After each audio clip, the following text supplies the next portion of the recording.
Hello friends, welcome to my channel. আমার চ্যানেলে সবাইকে স্বাগতম। আজকে আরও একটা টপিক্স নিয়ে কথা বলবো, গুগল ক্রোমে কীভাবে আপনারা ভিপিএন সেট করবেন।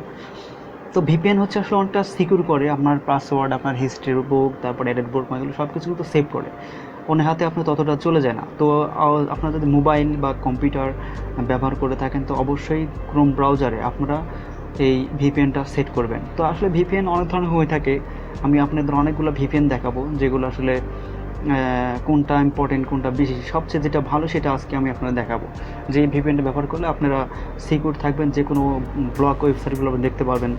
হ্যাঁ, তো আমি আপনাকে যদি আমি ক্রোমে যাই, গুগল ক্রোমে দেখেন এখানে অনেকগুলো আছে, তার মধ্যে সবচেয়ে যেটা ভালো আমার কাছে মনে হয় সেটা হচ্ছে এই যে জেনম্যাট ভিপিএনটা। এটা খুবই ভালো, কারণ এটার দেখেন আমি যদি গুগল ক্রোমে গিয়ে সার্চ দিই তাহলে এই অপশনটা আসবে। তো আমি এটা যদি ক্লিক করি তাহলে আমাদের এই অপশনটা আসবে। দেখেন এখানে ZenMate VPN for best VPN for Chrome. তো এখানে 40 লাখ ইউজার প্লাস এটা ব্যবহার করে থাকে। তো এটা খুবই ভালো। আরও কিছু ভিপিএন নিয়ে আমি কথা বলছি, দেখেন এটাও ভালো ভিপিএন। এটা দেখেন, এটা হচ্ছে যদি ক্রোমে গিয়ে এটা ভিপিএন ক্রোম সার্চ দেন তাহলে দেখেন প্রথম অপশন আসবে। এটাকে যদি আমরা ক্লিক করি তাহলে এইটা অপশন আসবে। তো এখানে কতজন ইউজ করে, এখানে দেখেন প্রায় 10 লাখ। এটাও ভালো। তারপরে আপনার হচ্ছে এখানে আরও কিছু হাইলি যেগুলো আছে সেগুলো কিনে ব্রাউজ করতে হয়, এবং যেগুলো কিনে ব্রাউজ করতে হয় এরা সাধারণত হ্যাকাররা এই কাজটা করে থাকে। তো এক্সপ্রেস ভিপিএন এটা অনেক ভালো।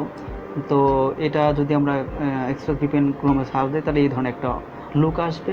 এখানে যদি আমরা ক্লিক করি তাহলে এই এক্সপ্রেস ভিপিএনের যে মেন আইকনটা এরকম আসবে। তো এটা আসলে কী সাপোর্ট করে, এখানে ভিপিএনটা সাপোর্ট করবে হচ্ছে ক্রোমে, ফায়ারফক্সে, উইন্ডোজে, ম্যাকে, লিনাক্সে, আইওসও, মানে এগুলোতে ব্যবহার করা যাবে। আর একটা ভিপিএনের কথা বলবো, সেটা হচ্ছে প্রাইভেট ইন্টারনেট অ্যাক্সেস ভিপিএন। এটা যদি আমি গুগল ক্রোমে সার্চ দিই তাহলে এই ধরনের একটা আইকন আসবে।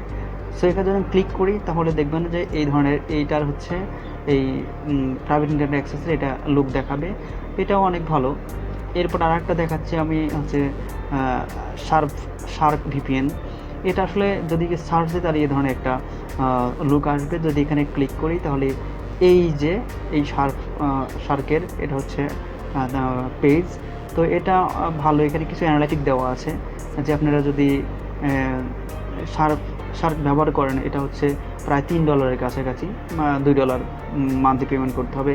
যদি এক্সপ্রেস ভিপিএন ব্যবহার করেন তাহলে মাসে হচ্ছে $8 ব্যবহার করতে হবে। এগুলো হচ্ছে আপনি কিনে ব্রাউজ করবেন, আর কিনে ব্রাউজ করলে অনেকটা সুবিধা, মোর সিকিউর থাকে। তো আমার অনেকগুলো দেখালাম, তার মধ্যে যেটা আমার সবচেয়ে বেশি ভালো লাগছে, প্রায় 40 লাখ ইউজার ব্যবহার করে থাকে জেনম্যাট। তো এইটাকে আমি ইনস্টল করে দেখাবো যে আপনারা ক্রোমে কীভাবে এটা সেট করবেন। তো আমি এটা যখন সার্চ দেবেন এই ধরনের একটা আইকন দেখতে পাবেন। যদি আমি এখানে ক্লিক করি তাহলে এই অপশনটা আসবে। তো এখানে দেখেন লেখা আছে added to Chrome. Added to ক্রোমে আমরা যদি ক্লিক করে দিই তাহলে এই যে অ্যাডেড এক্সটেনশন দেখাবে, আমরা এখানে এই ক্রোমের এক্সটেনশনটাকে অ্যাড করব। তো এখানে কি চেকিং হবে। তো চ্যানেল নতুন হয়ে থাকলে অবশ্যই লাইক, কমেন্ট আর সাবস্ক্রাইব করবেন। আর নতুন যে বিষয়গুলো আপনারা জানছেন সেই বিষয়ে অবশ্যই আমাকে প্রশ্ন করবেন বা কমেন্টস জানাবেন। তো দেখুন এ ধরনের একটা আইকন চলে আসছে, আমার কিন্তু অলরেডি এক্সটেনশনে এটা অ্যাটাচ হয়ে গেছে। তো এই যে দেখতে পাচ্ছেন এক্সটেনশন, এখানে আমরা ক্লিক করব। ক্লিক করে দেখেন এই যে এই জেনম্যাটের যে ভিপিএন এরিয়াটা এটা চলে আসছে। তো আমি এখানে যদি পিন ক্লিক করি এটা আমার বুকমার্কে অ্যাড হয়ে যাবে। তো আমি এখানে ক্লিক করব। ক্লিক করার পর দেখেন এখানে বলছে ক্লিক এনিহোয়ার টু কন্টিনিউ। তো ক্লোজে গেলাম। তারপরে এখানে দেখতে পাচ্ছেন মেন অপশনটা, এখানে পারমানেন্ট থাকে হচ্ছে রোমানিয়া। সো রোমানিয়া আমি এখানে ইউনাইটেড স্টেট ক্লিক করলাম। তারপর এটাকে অলরেডি কিন্তু অন হয়ে যাবে। তো অন হলে এটা দেখতে পাবেন যে কানেক্ট হয়ে যাবে, কানেক্টেড টু ইউনাইটেড স্টেট। সেটা হচ্ছে কানেক্ট হয়ে গেছে। আমি যে কেটে দিলাম। দেখেন এখন আমরা আইপিটা সিলেক্ট করবো যে আমরা আইপিটা কোথায় আছে। যদি আমি গুগল ক্রোমে আইপি লিখে সার্চ দিই তাহলে এই ধরনের একটা অপশন দেখতে পাবো। এখানে দেখেন আমাদের আইপি কিন্তু চেঞ্জ হয়ে গেছে। আর যদি লোকেশন সার্চ দিতে চাই, যেমন লোকেশন কোথায় দেখায় সেটাও দেখতে পাবেন। যদি মাই লোকেশন.org-তে যদি ক্লিক করি, গুগল ক্রোমে লিখে সার্চ দিলে এই ধরনের একটা অপশন আসবে। সো দেখেন এই যে মাই লোকেশন, এখানে যদি আমরা অন করে দেই তাহলে কিন্তু আমাদের লোকেশনটা দেখতে পাবো। আমার লোকেশন দেখাচ্ছে হচ্ছে ইউনাইটেড স্টেট।